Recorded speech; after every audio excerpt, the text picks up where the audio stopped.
রাজধানীর উত্তরায় হেজবুত তৌহিদের উদ্যোগে বিপুল সংখ্যক মুসল্লির অংশগ্রহণে ঈদ উল ফিতরের জামাত অনুষ্ঠিত হয়েছে।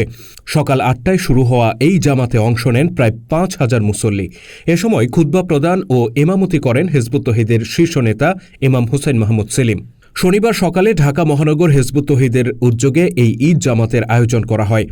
সকাল ৭টার পর থেকেই উত্তরা, মিরপুর সহ নিকটবর্তী বিভিন্ন এলাকা থেকে দলে দলে মুসল্লিদেরকে আসতে দেখা যায়।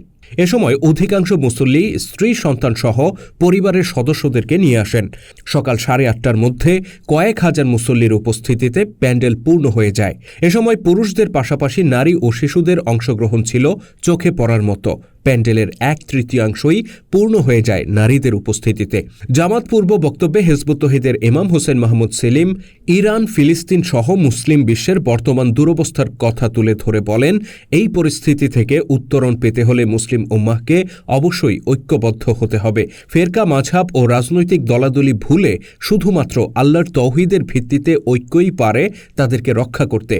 এ সময় একই জামাতে পরিবারের সবাইকে নিয়ে অংশ নিতে পেরে উচ্ছ্বাস প্রকাশ করেন মুসল্লিরা।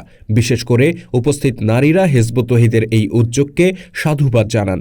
তাদের এই উদ্যোগ আগামী দিনেও জুমা ও ঈদের জামাতে নারীদের অংশগ্রহণ করতে অনুপ্রাণিত করবে বলে মনে করেন তারা। জামাত শেষে উপস্থিত মুসল্লিদের সাথে কুশলাদি বিনিময় করেন হেজবুত তৌহিদের ইমাম। এ সময় উপস্থিত মুসল্লিদের খোঁজ খবর নিয়ে যারা ঈদের দিনেও ঘরে ভালো কিছু রান্না করতে পারেননি এবং শিশুদেরকে নতুন জামা কিনে দিতে পারেননি, তাদেরকে সহযোগিতা করতে সংগঠনের সংশ্লিষ্ট দায়িত্বশীলদেরকে নির্দেশ দেন হেজবুত তৌহিদের এই শীর্ষ নেতা। পরে ১০ বছর বা তারও কম বয়সী যে শিশুরা ২০টি বা তার বেশি রোজা রেখেছে তাদের হাতে পুরস্কার তুলে দেন তিনি।